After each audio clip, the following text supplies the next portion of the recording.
بسم اللہ الرحمن الرحیم۔ کیسے ہیں آپ؟ اللہ کرے جہاں رہیں خوش و خرم رہیں اور شاد و آباد رہیں۔ الیکشن کیا ہوئے، کئی لوگوں کی سیاست ہی بڑھ گئی اور بہت سے استعفے سامنے آ گئے، اور اس کے ساتھ ساتھ خبر یہ آ رہی ہے کہ پی ٹی آئی کے حلقوں کے اندر یہ بات ہو رہی ہے اور عمران خان صاحب کی طرف سے آئی ہے کہ ہم جب تک متنازع حلقوں کے نتائج نہیں آ جاتے اس وقت تک ہم کسی بھی اسمبلی میں نہیں بیٹھیں گے۔ کیا سسٹم سے آؤٹ ہونا عمران خان صاحب کے لیے فائدہ مند ہوگا یا نقصان ہوگا؟ اور ادھر نون لیگ اور پیپلز پارٹی کے درمیان کون سے یعنی فارمولے طے ہو رہی ہیں، کس فارمولے کی بنیاد پر وہ پاور شیئر کریں گے اور وہ مخلوط حکومت بنائیں گے، اس پر ہم آتے ہیں۔ لیکن آج سب سے اہم جو بات فیصلہ ہوا وہ حافظ نعیم الرحمن صاحب کا تھا، جنہوں نے ایک بہت اچھی روایت ڈالی، جن کے بقول پی ٹی آئی کے حمایت یافتہ آزاد امیدوار سیف باری صاحب جیت رہے تھے لیکن ان کو جتایا گیا ہے۔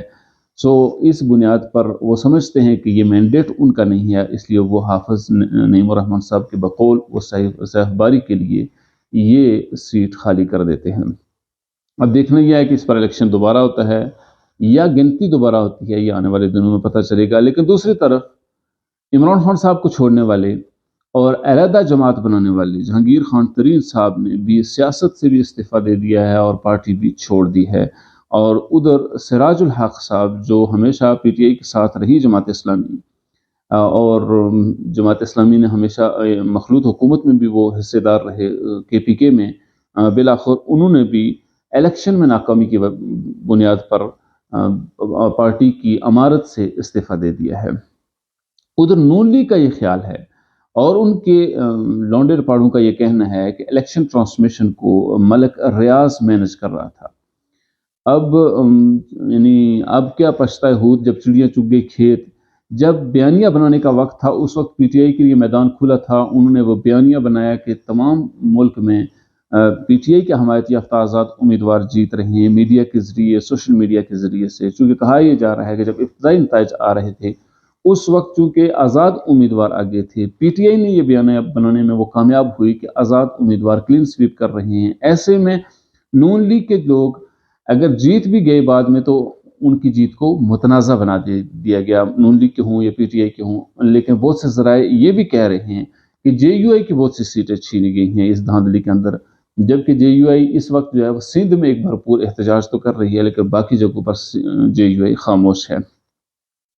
اس حوالے سے کچھ میڈیا کے لوگوں کا یہ کہنا ہے کہ ملک ریاض کا جو 190 ملین پاؤنڈ کا کیس ہے، اس طرح جو القادر ٹرسٹ کے حوالے سے ان کا ذکر ہے، یہ باتیں اپنی جگہ ایک حقیقت ہیں، لیکن اس طرح پورے میڈیا کو وہ مینج نہیں کر رہے تھے۔ میڈیا وہی بتا رہا تھا جو ان کے سامنے نتائج آ رہے تھے، یعنی کہ یہ نون لیگ اب ایک ایسا بیانیہ بنانے کی کوشش کر رہی ہے کہ جس بیانیے کی بنیاد پر پی ٹی آئی اپنی گیم پوری کر چکی ہے۔ اب بعد میں اس طرح کا بیانیہ بنانا عوام کے اندر اس طرح مقبول نہیں ہوتا۔ ادھر پی ٹی آئی کے حلقوں کی طرف سے یہ خبر آ رہی ہے کہ عمران خان صاحب کی طرف سے ہدایات ہیں کہ جب تک تمام متنازع حلقوں سے نتائج نہیں آ جاتے ہم کسی بھی اسمبلی میں نہیں بیٹھیں گے، نہ کے پی کے میں، نہ پنجاب میں، نہ وفاق میں، اور نہ سندھ اور بلوچستان میں۔ اب یہ اور چونکہ پی ٹی آئی کے حلقوں کے اندر بھی اس طرح کی گفتگو ہو رہی ہے، کچھ ٹویٹس بھی ہیں کہ جس سے یہ اندازہ کیا جا سکتا ہے کہ پی ٹی آئی نتائج کا اور الیکشن کا بائیکاٹ کرنے کی طرف جا رہی ہے۔ اب یہ بائیکاٹ کرنا الیکشن نتائج کا اور اسمبلیوں سے باہر رہ جانا، کیا یہ پی ٹی آئی کے لیے فائدہ مند ہے؟ یہ ہرگز نہیں۔ کبھی بھی آپ جب ایک سیاسی جماعت ہیں، ایک سیاسی قوت ہیں، پاکستان کی ایک میجورٹی نے آپ پر اعتماد کا اظہار کیا ہے، آپ کو مینڈیٹ دیا ہے، پچھلی دفعہ بھی آپ نے جب اسمبلیوں سے آپ باہر ہوئے تو آپ کے لیے زمین تنگ ہوئی۔ ایک سیاسی جماعت کے لیے اس کا میدان پارلیمنٹ ہوتی ہے، اسمبلیاں ہوتی ہیں۔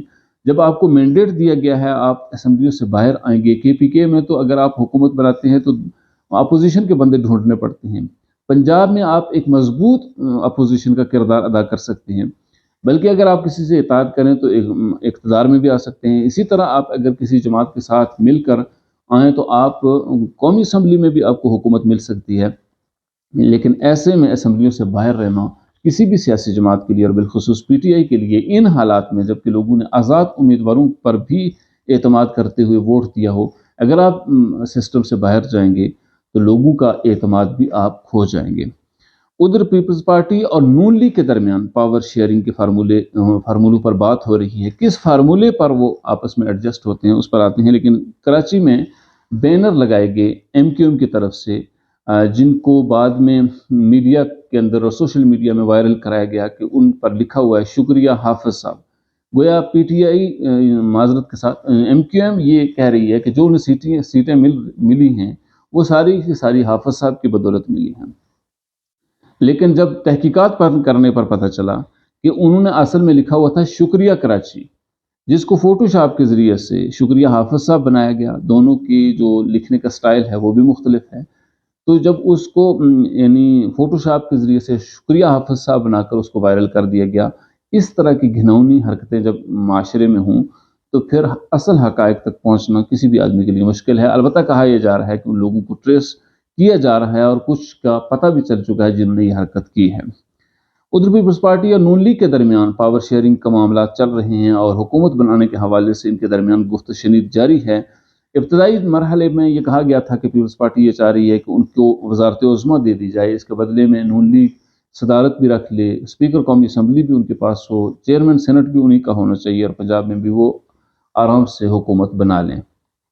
لیکن نون لیگ کی رائے یہ تھی کہ چونکہ اکثریت ان کے پاس ہے، اس بنیاد پر چونکہ یہ PDM 2 بننے جا رہی ہے اور PDM کے دور میں یہی فارمولہ طے ہوا تھا کہ جس کی اکثریت ہوگی اس کو وزارت عظمیٰ ملے گی. سو جب اکثریت نون لیگ کے پاس ہے تو وزارت عظمیٰ انہی کے پاس ہونی چاہیے. البتہ پیپلز پارٹی کی طرف سے پھر یہ رائے آئی کہ یا تو پھر شہباز شریف صاحب پرائم منسٹر ہوں اور مریم نواز کو پنجاب کا وزارت اعلیٰ دے دی جائے. لیکن اب یہ مبصرین کا کہنا ہے کہ جو فارمولہ 2013 میں بلوچستان میں اپلائی کیا گیا کہ 2.5 سال کے لیے عبد المالک صاحب کو اور ثناء اللہ ظاہری صاحب کو 2.5 سال کے لیے وزارت اعلیٰ دی گئی تھی، اسی طرح کا فارمولہ قومی اسمبلی میں اس وقت اپنانے کی کوشش کی جا رہی ہے. اس پر بات چیت ہو رہی ہے کہ 3 سال کے لیے شہباز شریف صاحب اور 2 سال کے لیے بلاول بھٹو کو وزارت عظمیٰ دی جائے. البتہ یہ ہے کہ پہلے 3 سال کس کو دینے چاہیے، یعنی کہ پہلے 3 سال شہباز شریف صاحب رکھنا چاہتے ہیں. اس پر سوال یہ پیدا ہوتا ہے کیا یہ سسٹم اور یہ حکومت 3 سال تک رہ سکے گی؟ کیا اس طرح کا جو متنازع الیکشن ہوا ہے اور جس پر ہر جماعت کو اعتراض ہے، ایسا الیکشن اور اس کے نتیجے میں قائم ہونے والی حکومت کا 3 سال تک کام کر سکتی ہے یا نہیں؟ اس پر اب بات چیت ہو رہی ہے. آنے والے دنوں میں دیکھنا ہوگا کہ اس پر کیا فیصلہ ہوتا ہے. لیکن یہ سوال بھی ایک اپنی جگہ ویلڈ ہے کہ جب عوام میں یہ جماعتیں آتی ہیں تو کہتے ہیں کہ ہم یعنی عوام کی فلاح و بہبود کے لیے سیاست میں آئے ہیں، لیکن جیتنے کے بعد ان کا مقصد اور ہدف صرف اقتدار ہوتا ہے. اب پیپلز پارٹی پورا زور لگا رہی ہے کہ وزارت عظمیٰ اسے دی جائے، شہباز شریف صاحب پورا زور لگا رہے ہیں کہ وزارت عظمیٰ نون لیگ کے پاس ہونی چاہیے. تو یہ جو پاور گیم کے لیے کوشش ہو رہی ہے اس میں کہیں بھی عوام کی فلاح و بہبود نظر نہیں آ رہی. اور یہ ایک حقیقت ہے کہ جو ہنگ پارلیمنٹ بنتی ہے، ایک مخلوط حکومت تشکیل پاتی ہے، اس میں فیصلے درست نہیں ہو پاتے. اگر سب جماعتوں کا مقصد عوام کی فلاح و بہبود ہے تو پھر مخلوط حکومت میں یہ فیصلے عوامی مفادات کے لیے کیوں نہیں ہو سکتے؟ یہ ظاہر آنے والے دنوں میں اس کا اندازہ ہو جائے گا. ہماری ویڈیو کیسی رہی؟ اگر آپ کو پسند آئے تو اسے لائک اور شیئر ضرور کیجیے. السلام علیکم ورحمۃ اللہ.